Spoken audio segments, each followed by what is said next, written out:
করলো সেটাও খেতে পারেন।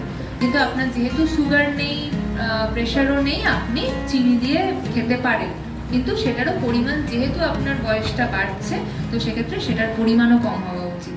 এটা তারপরে আপনি 10টা 10:30 নাগাদ একটা যে কোনো ফল খেলেন, যে কোনো, সেটা মৌসুমি যে কোনো ফল হতে পারে, সেটা মুসাম্বি, পেয়ারা, আঙুর, কমলালেবু, আপেল, নাশপাতি, এভরিথিং, ঠিক আছে, যে কোনো একটা ফল।